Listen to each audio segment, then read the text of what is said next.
예후 개혁의 면면들을 보노라면 청량감이 듭니다. 속이 시원해지는 것이죠. 특별히 그가 바알과 관련된 모든 것들을 쓸어버린 장면은 어지간한 드라마 저리가라입니다. 요즘 우리 둘의 교회가 매일 성경과 더불어 다루고 있는 역대하에 보면 23장에 제사장 여호야다의 개혁이 나옵니다. 가장 인기가 많은 구간입니다.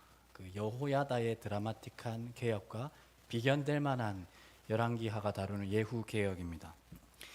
사마리아에서 아합에게 속한 자들을 모두 진멸한 후 예후는 이제 바알과 그 신전에 소속된 제사장들 또 그 신전에서 봉사하는 사람들 선지자들을 일괄 모으게 됩니다. 다음과 같은 말을 함을 통하여서 이 속해 있는 모든 사람들을 다 규합시키기를 원하는 것이죠. 어떤 말을 했습니까? 18절에 보시면 아합은 바알을 조금 섬겼으나 예후는 많이 섬기리라 하는 것이었습니다. 아니 예후가 개혁가인데 어떻게 이렇게 말할 수 있느냐? 본문이 명확하게 말하고 있습니다. 19절에 계책이다.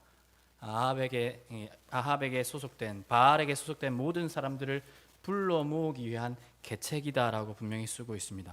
바알에게 큰 제사를 드리고자 한다면서 바알의 모든 선지자, 섬기는 자, 제사장들을 일괄 모으고 있는 것입니다. 만약에 오지 않는 자는 잡아 죽이겠다고 겁박하기까지 합니다. 19절이죠.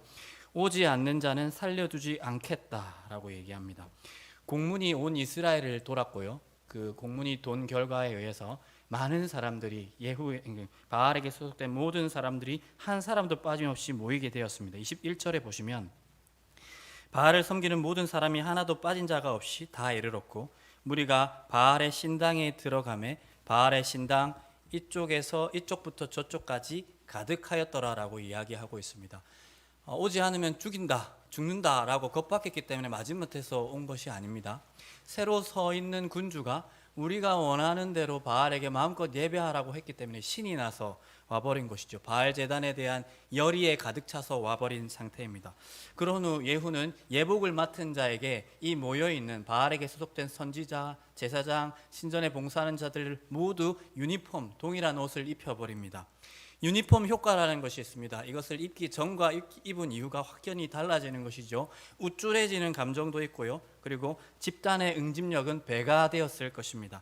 그런 후 레갑의 아들 여호나답과 함께 바알의 신당에 들어가서 바알을 섬기는 자들만 남기고 나머지는 모두 야외로 밖으로 내보내드리게 됩니다. 결과적으로 신당 안에 남아있는 모든 사람들은 동일한 예복을 입고 있는 바알에게 소속된 모든 사람들만 남아져 있게 된 것입니다. 그리고 제사는 시작되죠. 21절, 24절이죠. 무리가 번제와 다른 제사를 드리려고 들어간 때에라고 하였습니다. 예후는 미리 준비한 80명의 무장한 군사를 준비시키고 이 예배가 끝나자마자 한 사람도 신전 밖으로 나가지 못하게 하므로 그곳에서 척결하게 합니다. 모두 일괄 제거하게 합니다. 결과적으로 바알 사람들, 바알에게 소속된 모든 선지자, 제사장, 그곳에서 신전 봉사하는 모든 사람들, 백성 전체가 일괄 그 예배가 마치자마자 그 자리에서 척결당하는 역사가 일어납니다. 그들을 처단한 후 예후는 바알의 신전 목상이 있는 곳을 불살랐고요. 신전에 있는 그 터를 무너뜨려서 그 터를 변소로 만들어 버렸습니다. 26절에서 27절에 나오는 내용이죠. 왜 하필 변소로 만들었을까? 메시지 하나를 던지는 것입니다. 바알을 섬기는 것은 똥과 같은 일이다. 아무짝에 쓸모없는 것이다. 배설물과 같은 것이 되어버렸다라는 메시지를 예후 당대에 있는 북왕국 이스라엘 백성들에게 뿐만 아니라 그 이후에 오고 올 세대를 향하여서도 메시지를 남기기 위해 의도적으로 그렇게 했습니다. 실제로 27절에 보면 그 변소가 이 역사를 기록하고 있는 열왕기야 사가가 이 글을 기록하고 있는 그 당대까지도 존재하였다. 그 변소만이 아니죠. 변소와 함께 더불어 울려 퍼졌던 메시지가 함께 울려 퍼지고 있었다라는 것이죠.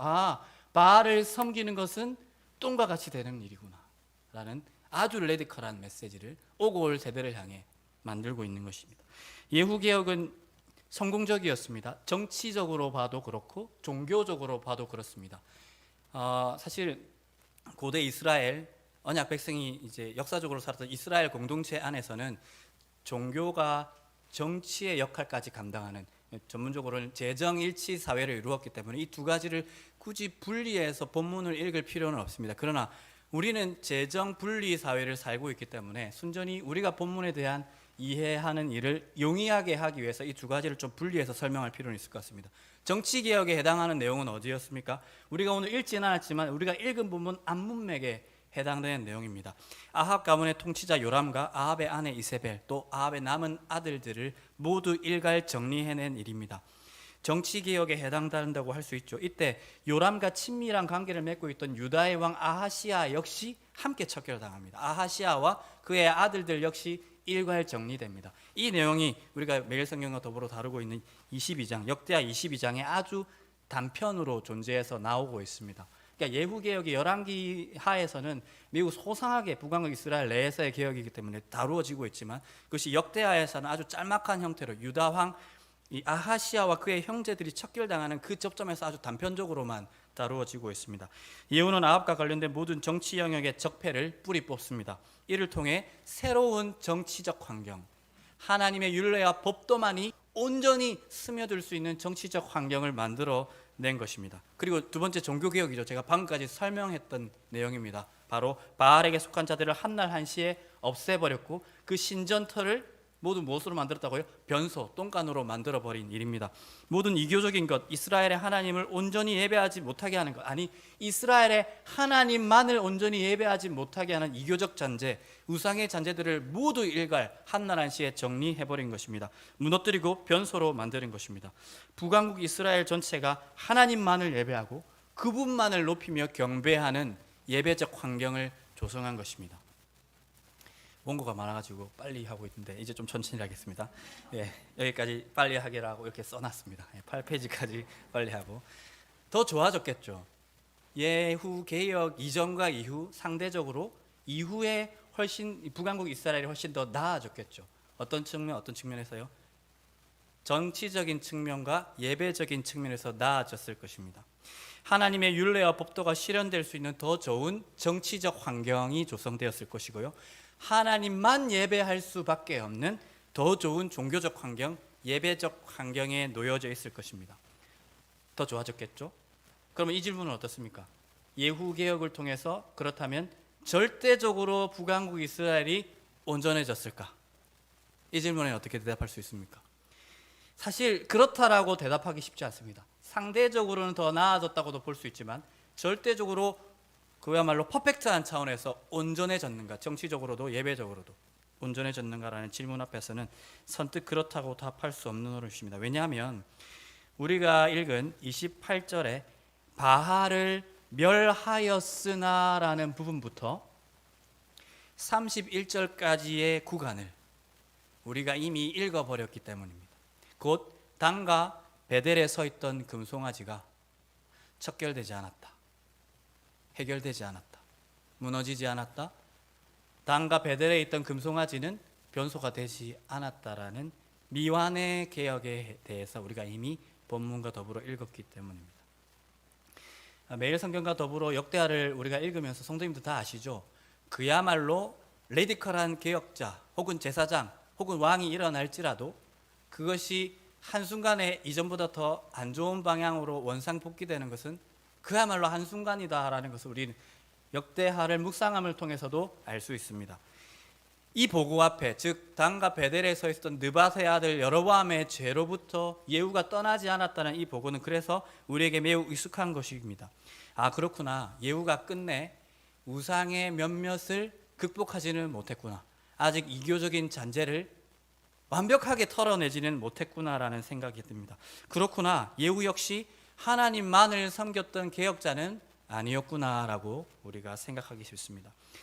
물론 하나님을 바알보다는 사랑했죠. 그렇기 때문에 바알보다는 하나님을 택해서 바알에 속한 모든 것들을 똥간으로 만들어버렸죠. 변소로 만들어버렸죠. 그러나 절대적인 차원에서 하나님만을 예배했던 예후는 아니구나라는 것을 남겨진 금송아지를 통해서 알 수 있는 것입니다. 그렇게 생각할 수밖에 없는 것이죠.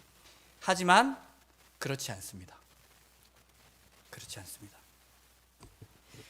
단과 베델에 서 있던 금송아지는 예후가 사랑했던 또 다른 이방의 종교, 이교적인 우상이 아닙니다. 정치 종교개혁 이후에도 남아있던 이교적 잔재가 아니더라는 것입니다. 그렇다면 단과 베델에 남겨져 있던 금송아지는 무엇입니까?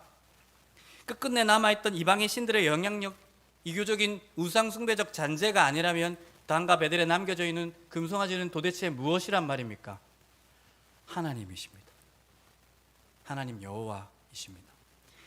자기 나름대로 주조 및 조용하여서 틀에 부어 만든 예후 나름의, 북왕국 이스라엘 나름의 야훼 하나님의 토착화된 신앙, 그 신앙 담론 전체를 우리는 금송아지로 불러낼 수 있습니다. 즉 예후가 없애지 못했던 건, 아니 없애지 않고 싶었던 건, 그래서 없애지 않았던 건 그릇된 방식으로 형성된 하나님에 대한 이해, 내 나름의 방식으로 긁어모아 세워버린 온전하지 않은 하나님에 대한 담론, 그 자체입니다.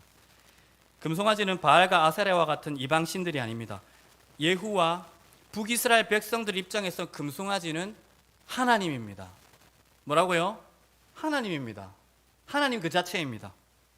이 사실을 확인하려면 금송아지를 최초로 만들었던 느밧의 아들 여로보암의 때까지 우리가 살펴봐야 합니다. 실제로 본문 29절이 예후가 없애지 못했다는 금송아지를 말하고 있습니다. 예후가 만들었다가 없애지 못했던 것이 아니라 느밧의 아들 여로보암의 죄로부터 떠나지 않았다고 분명히 얘기하고 있습니다. 미안하지만 예후가 만든 게 아니고요, 느밧의 아들 여로보암이 구테타를 일으켜 나라를 분열시킨 다음에 곧바로 만들었던 게 북왕국 이스라엘의 그 접경 지역인 그 북쪽 지역인 단과 남쪽 남유다와 인접해 있는 이 남쪽 경계 지역인 베델에 각각 하나씩 금송아지를 만들어 버린 거죠.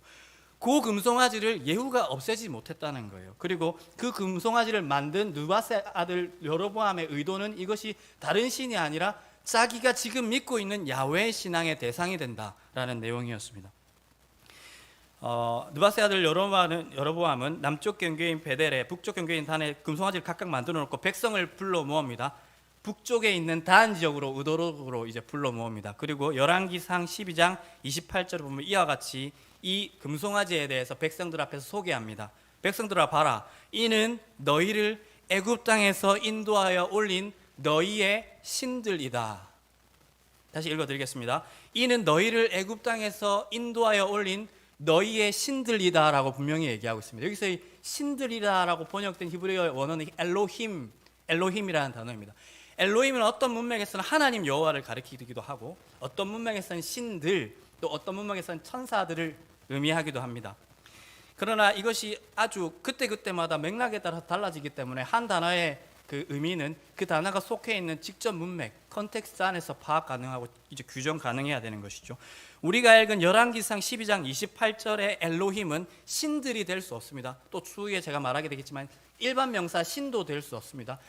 야훼 하나님의 특성을 말하고 있습니다. 애굽에서 너희를 불러 모아 지금까지 인도한 하나님이라고 그냥 옮겨야 합니다. 실제로 가톨릭 성경은 하나님이라고만 옮기고 있습니다. 가톨릭 성경의 12장 28절의 내용을 읽어드리면, 이스라엘이여 여러분을 이집트 땅에서 데리고 올라오신 여러분의 하나님이 여기 계십니다. 다시 읽어드립니다. 이스라엘이여 여러분을 이집트 땅에서 데리고 올라오신 여러분의 하나님이 여기에 계십니다 라고 소개하고 있습니다. 개역개정 버전으로 조금 말하면요, 이는 너희를 애굽 땅에서 인도하여 낸 너희 하나님이다 라는 고백입니다. 신앙 고백입니다. 신앙 고백. 우리의 구원자, 우리의 하나님입니다 라는 이 고백을 금송아지에 대하여서 하고 있는 것이죠. 여러분 익숙한 고백이죠. 금송아지 앞에서 애굽에서 너희를 이끌어낸 너희 하나님 여호와다, 금송아지 앞에서 이렇게 얘기했었던 최초 발언자는 미안하지만 여로보암이 아닙니다. 혹시 기억나는 사람이 있습니까? 최초로 이 말을 했던 사람이 있습니다. 누구입니까? 하나님이요. 아론이요. 아론. 네, 맞습니다. 아론입니다. 아론의 입에서 나왔던 최초 문장입니다. 시내산 언약이 체결되고 있었던 상황이고, 모세는 산 꼭대기에서 하나님으로부터 받은 율례와 법도의 말씀을 기록하고 있었습니다. 모세가 내려오는 것이 더뎌지자 백성들은 모세가 내려오는 것이 더뎌지자 점점 불안하고 두려워지기 시작했습니다. 그래서 불평이 나오는 것이죠. 보이는 지도자 모세가 사라지니까 점점 불안해지고 두려워지는 것이죠. 이건 불신앙입니다. 왜냐하면 출애굽의 역사를 이끈 분은 보이지 않는 하나님, 말씀하시는 하나님이었습니다. 보이는 모세가 했던 건 아무것도 없습니다. 사실 아무것도 없다고 할 수 있습니다. 가만히 있어서 야훼 하나님께서 이스라엘 가운데 일으키신 구원의 역사를 그저 회중의 한 사람으로서 쳐다보며 회중에게 믿음을 불러일으키는 메시지만 전달했던 메신저였습니다. 보이지 않는 하나님을 섬기는데 익숙해질 법도 하지만 이스라엘 백성들은 출애굽 후에 아직 그 모두에 적응하지 못하고 있습니다. 그래서 백성들이 들끓어서 불평하기 시작한 겁니다. 그래서 아론이 그 민심을 잠재우기 위해서 하나 만들어냈던 게, 애굽에서 나올 때 은금 패물을 요구해서 가지고 나왔으니까 금 모으기 운동을 했습니다. IMF 때보다 우리보다 훨씬 더 빨리 금 모으기 운동을 해서 그걸로 금송아지 하나를 만들었습니다. 모양은 애굽에서 많이 봤던 애굽의 송아지 신 멤피스 모양이었습니다. 이렇게 소리가 너무 많이 나는 것 같습니다. 모양은 멤피스 모양입니다. 금송아지 모양입니다. 그러나 그것은 차용한 이미지일 뿐이지 이 금송아지가 실제로 상징하는 것은 무엇이라고요? 너희를 애굽에서 인도한 너희 하나님 여호와다라는 메시지에 있었습니다. 보이지 않는 하나님을 보이는 형태로 구현한 것이고요. 거기서 두려워하지 말라, 너희 하나님 여기 있다라고 얘기한 것이죠. 출애굽기 32장 4절이죠. 이는 너희를 애굽 땅에서 인도하여 낸 너희 신이로다라고 얘기하고 있습니다. 여기는 또 일반 명사 신으로 얘기하고 있습니다. 아니죠.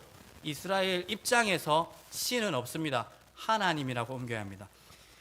방금 전까지 두려워 떨던 이스라엘 백성은 그 금송아지를 보며 아니 특정한 모양으로 든든히 세워져 있는 하나님 앞에서 예배하기 시작합니다. 이튿날이 안식일이라서 예배하기 시작한다고 분명히 얘기하고 있습니다.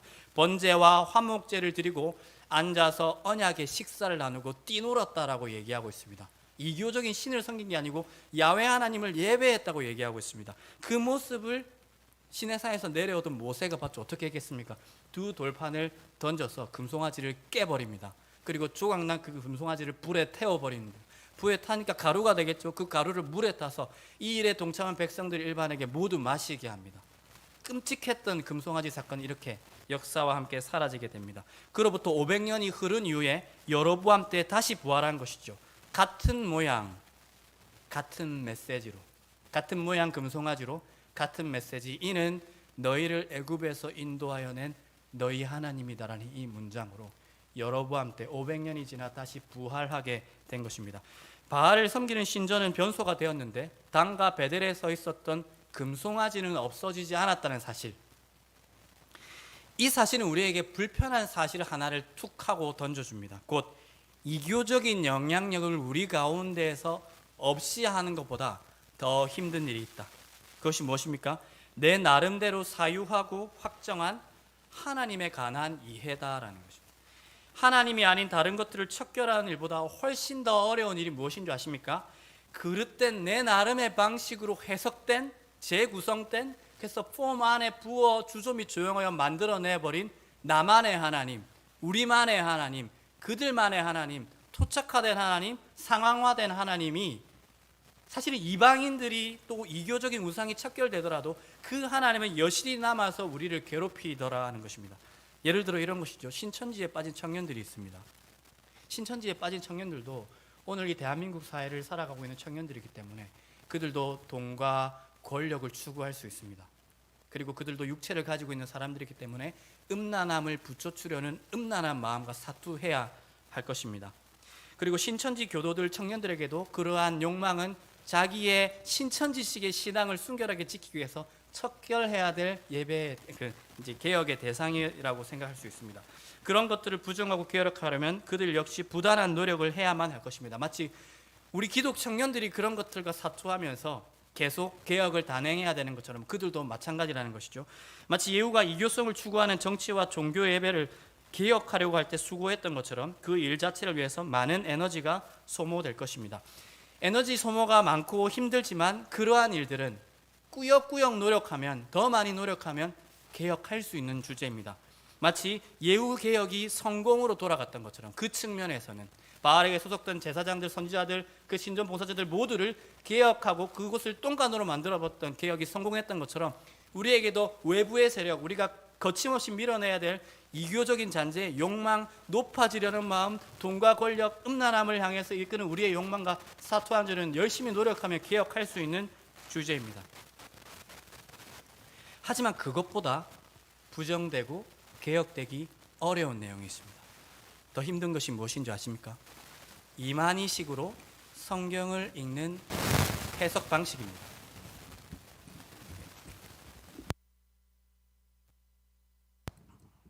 이만희식으로 요한계시록 담론을 풀어내는 해석 방식입니다. 그들 집단이 주관적으로 확실한 자기 나름의 방식으로 성경을 읽는 독법입니다. 진리라고 믿어버린 자기식으로 재구성한 성경 의미의 총체입니다. 그들도 하나님 믿으니까 하나님이 누구이고 성경이 무엇인지에 대한 해석 담론 전체입니다. 제법 순수하고 진지하고 비장하며, 그래서 수납된 하나님과 성경에 관한 그들 나름의 이해들은 절대로 합리적인 대화를 아무리 한다 할지라도 극복되지 않습니다. 빠져나올 수가 없습니다. 북이스라엘 안에서 바알의 신전은 허물어졌지만 금송아지는 없어지지 않았던 것과 같습니다. 우리에게도 마찬가지입니다. 보이는 대적, 척결해야 될 이교적이며 세속적인 가치는 육안으로 식별 가능합니다. 밀어내면 되고요. 우리가 유책되어 있으면 그 부분을 도려내서 개혁하면 됩니다. 그건 더 많은 힘과 노력을 들이기만 하면 해결할 수 있는 주제입니다. 그러나 보이지 않는 적, 즉 내 확신과 뒤섞여 있는 하나님에 대한 이해, 성경에 대한 내 나름의 입장, 내 나름의 시간, 신학, 그리고 본문의 문맥을 뒤틀어 읽게 만드는 내 나름의 성경에 대한 독법, 나아가 내 경험과 삶을 통해 더욱 공고해지는 진리에 대한 나와 우리 모두의 입장들, 그런 것들은 우리 내부에서 능동적으로 인식 불가능하기 때문에 개혁이 안 됩니다. 상이기 때문입니다. 틀이기 때문에, 구조이기 때문입니다. 하나님에 대한 상, 하나님에 대한 틀, 하나님에 대한 구조는 우리 존재와 유착되어 있기 때문에 인지 불가능합니다. 단과 베델에 있었던 금송아지처럼 말입니다. 이게 단과 베델에 있었던 금송아지가 예후가 열심히 노력하지 않은 결과가 아니고요, 인식조차 되지 않았던 대상들입니다. 문제라고 인식되기도 쉽지 않습니다. 이따금씩 상이한 입장을 가진 대화자들과 함께 성경을 읽는다 하더라도 내가 좀 이상하네, 나 왜 문맥 이렇게 파괴하면서 읽지라고 하더라도 곧바로 우리는 우리 지금 상태의 생존, 지금 우리가 믿고 있는 하나님에 대한 생존을 위해 방어 기제가 작동할 겁니다. 그래서 상이한 입장을 가진 대화자들을 불쾌해하며 저 멀리 밀어내기 바쁠 것입니다. 그것이 원래 그렇게 되어 있습니다. 그것이 체내 항상성 유지이고요, 자기 생존을 위해서 외부의 모든 요소를 척결하고 지금 우리의 상태를 가장 보수적으로 지키려고 하는 태도가 생존 전략이고, 그것이 면역 체계이고 면역 기능입니다. 예후가 제 아무리 레디컬한 개혁자라 할지라도 언제까지나 더 괜찮아질 북왕국 이스라엘을 위해서였습니다. 더 괜찮아질 북왕국 이스라엘을 위해서 개혁한 것이지 북왕국 이스라엘이 공중분해되기까지 개혁한 걸 원하지 않았다는 거예요. 결코 북이스라엘의 존재 자체를 없이 하기 위해서 개혁할 수 없는 노릇입니다. 실제로 최초로 느밧의 아들 여로보암이 단과 베델에 각각 금송아지를 만들었을 때 그 금송아지는요, 북이스라엘의 공존 가능성, 북이스라엘의 존립 가능성과 결부되어 있는 주제였습니다. 제 아무리 예우라 할지라도 북이스라엘을 공중분해시킬 정도의 개혁을 할 수 없는 노릇입니다. 르네 지라르, 프랑스 불멸의 철학자 40년에 든 르네 지라르라는 철학자가 있습니다. 그 사람이 이렇게 얘기했습니다. 시스템은 자기 파괴적인 생각을 할 수 없다고 합니다. 우리 각자도 다 시스템입니다. 우리가 제 아무리 우리 자신의 삶을 개혁한다 할지라도 우리 자체를 소멸시키는 방향의 개혁안을 내어놓을 수가 없다는 것입니다. 느밧의 아들 여로보암이 모세가 없앴던 금송아지를 500년 만에 부활시켰던 이후 비적법한 구테타를 통해 시작된 북이스라엘이라는 나라를 역사 위에 안정적으로 존립시키기 위함이었습니다. 정치적으로는 구테타를 통해서 나라가 두 쪽이 났죠. 근데 종교적으로는 얼마 전까지 그냥 이스라엘 사람이었던 북이스라엘 사람들이 된 사람들이 예배를 어디로 드리러 가겠습니까? 예루살렘으로 드리러 가겠죠. 자기 나름의 방식대로 쌓아 올린 하나님, 즉 금송아지는 태생적으로 북왕국 이스라엘의 생존과 느밧의 아들 여로보암의 통치적 생명력과 결탁되어 있는 주제였습니다. 성도님들이 성경 본문을 한번 찾아주셔야 되는데요, 열왕기상 12장 27절부터 30절까지 말씀입니다. 열왕기상 12장 27절부터 30절까지의 내용을 우리 성도님들께서 큰 소리로 한번 읽어주시면 감사하겠습니다. 우리 온라인으로 참여하는 성도님들께서도 성경을 찾아서 열왕기상 12장 27절부터 30절을 함께 읽도록 하겠습니다. 시작.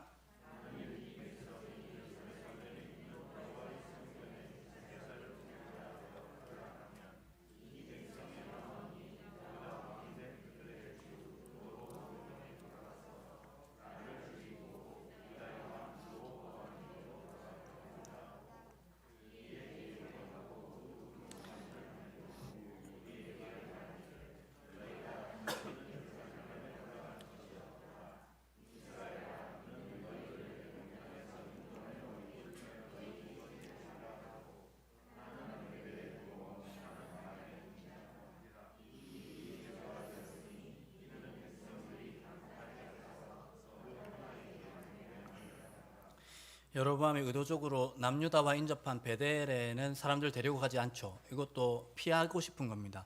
인접한 예루살렘과 인접해지니까 의도적으로 북쪽 경계 지역에 세웠던 단에 있던 금송아지로 사람들을 몰고 가 그곳에서 금송아지 앞에 예배하도록 하는 모습입니다. 여로보암도 합리와 이성이 있는 사람이죠. 그 사람도 글을 읽었던 사람입니다. 모세오경부터 자기 당대 이전까지의 역사를 시간 순서에 따라 언약의 역사를 읽기만 하면 성소가 되었던 광야의 성막이 되었던 것이 엎어전된 게 언약 안에서 갱신된 차원으로 들어간 것이 다윗 언약 안에서 다윗이 준비하고 솔로몬이 지은 솔로몬 성전 예루살렘 성전이라는 것을 어렵지 않게 알고 있습니다.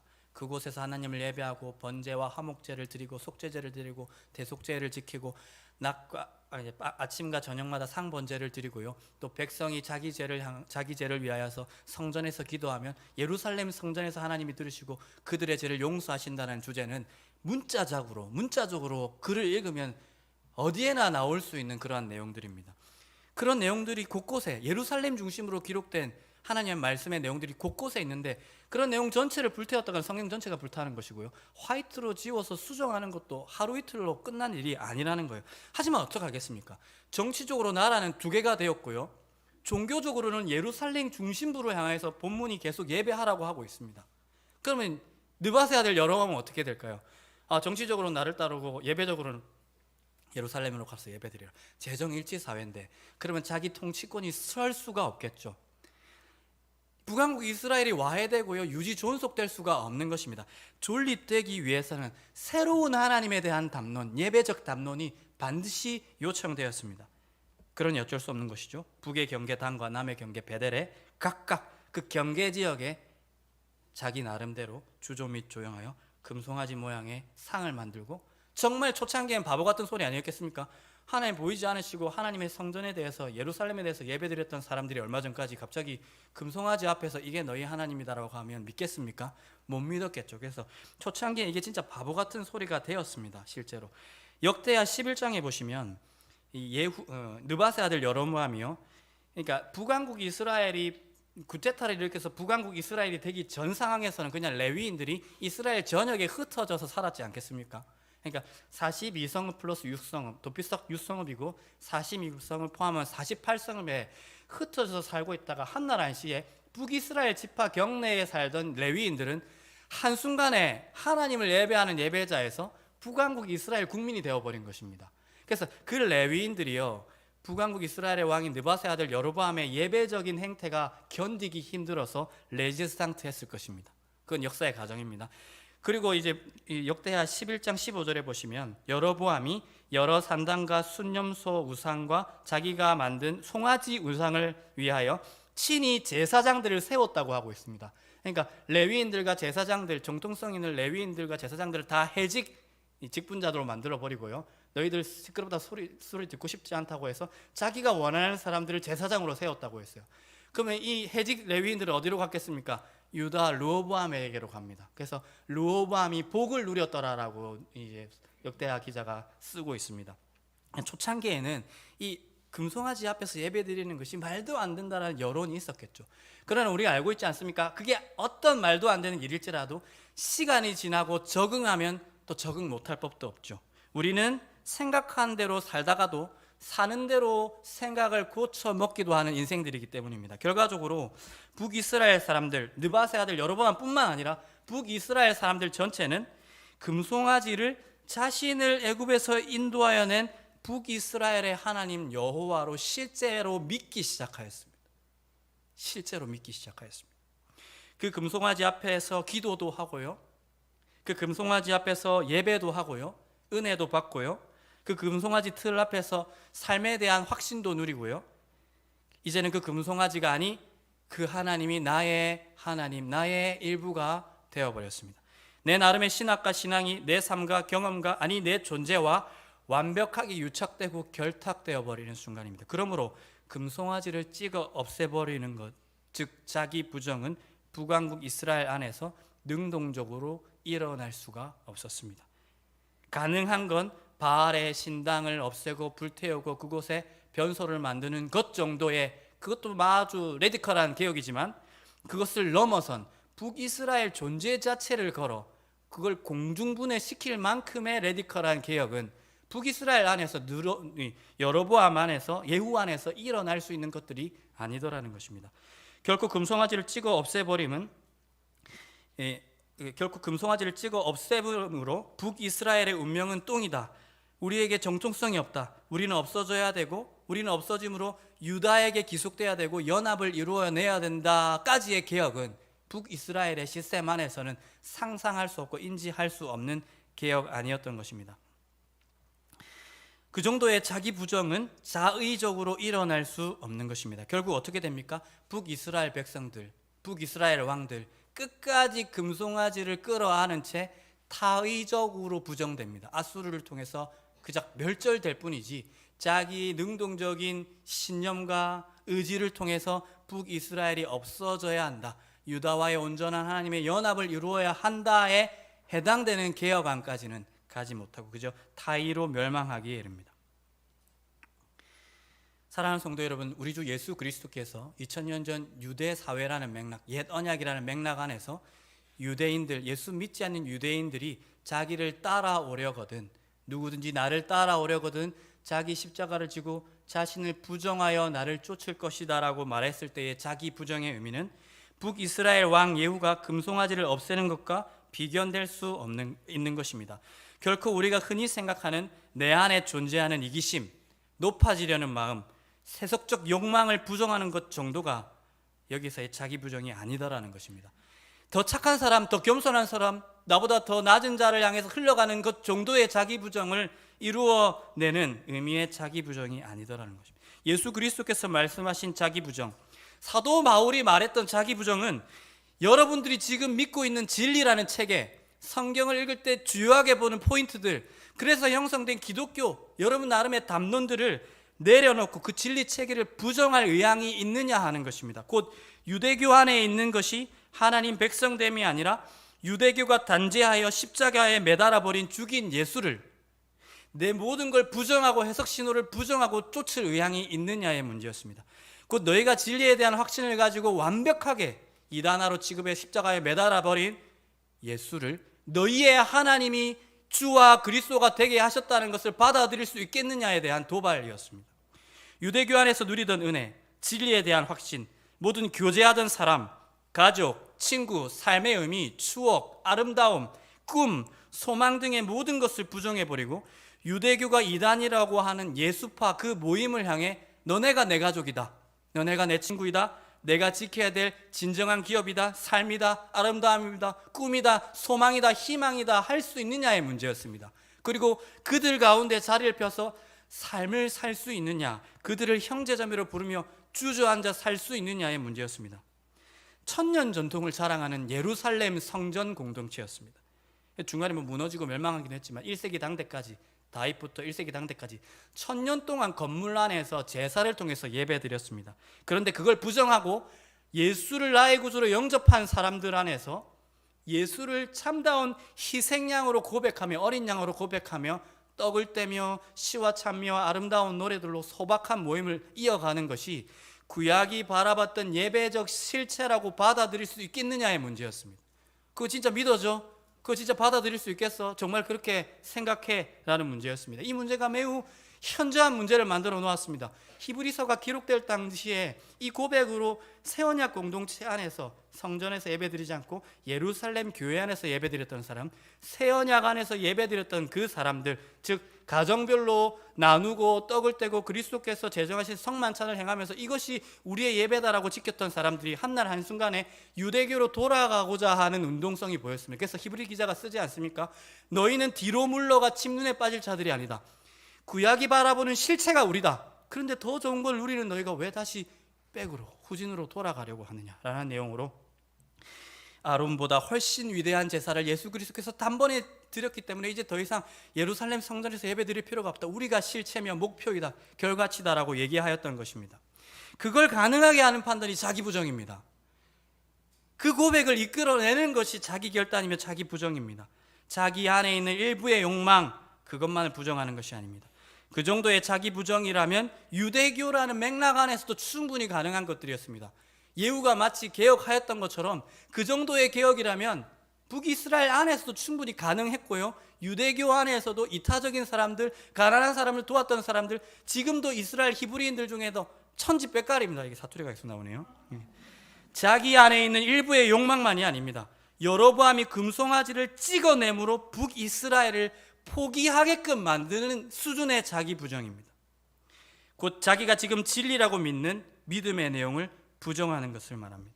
신약의 초대교회 구성원들은 역사적으로 이러한 정도의 자기 부정을 일구어낸 사람들이고요, 우리 개신교에 해당되는 프로테스탄트 교회, 신교회 구성원들은 우리는 경험하지 않았지만 역사적으로 가톨릭에 포함되어 있는 사람들보다 역사적으로 플러스 1, 이와 유사한 경험을 한 번 더 했던 사람들의 후손들입니다. 왜냐하면 루터가 구교회 가톨릭 안에서 사제로 있다가 이건 아니다 싶어서 반박문을 쓰고 그 일로 인해서 교황청으로부터 엑스커뮤니케이션, 출교를 당하게 되었던 것이죠. 그래서 타의적으로 나가서 그때부터 신교 운동을 벌이고 프로테스탄트 교회가 섰거든요. 이 과정이 예수 그리스도를 통해서 유대교를 등지고 새언약 교회로 이제 입양된 초대교회 그리스도인들의 경험과 유사한 경험이기 때문에 신교 전통은 플러스 1, 이 자기 부정의 경험을 해버린 것입니다. 저는 우리에게도 필요하다고 생각합니다. 그 정도의 자기 부정, 그 정도의 수준으로 자기를 완전 부정할 수 있는 삶의 채널이 필요하다고 생각합니다.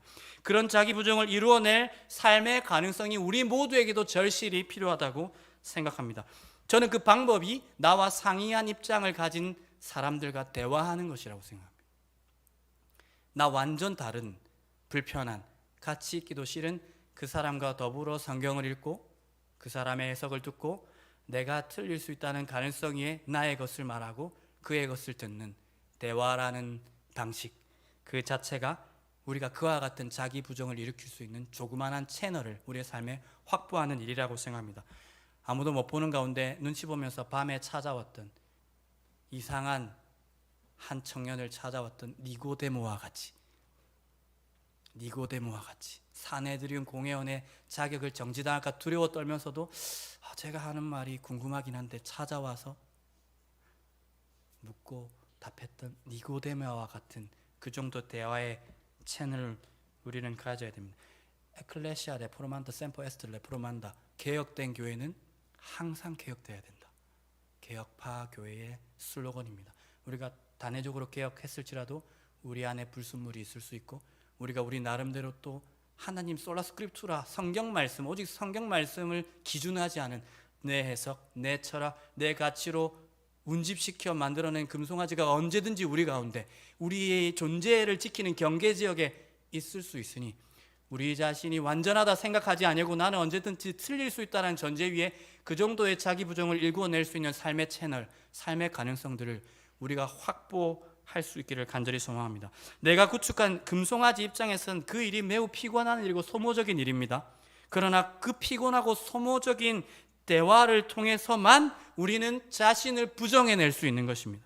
바라기는 과도한 자기 확신에서 내려와 나의 오류 가능성을 인정해 버릴 수 있는 저와 여러분의 삶이 되기를 간절히 소망합니다. 그들의 말을 들을 수 있는 성도님들이 되기를 간절히 소망합니다. 그래서 혹시 우리 안에 미안의 개혁의 대상으로 남겨진 우리 나름의 하나님 믿는 방식이 끝끝내 개혁되어지고 계속 개혁되어져서 우리 주 예수 그리스도께서 오시는 날 정결한 신부로 우리 모두가 주 앞에 드러나기를 간절히 소망합니다. 기도하겠습니다.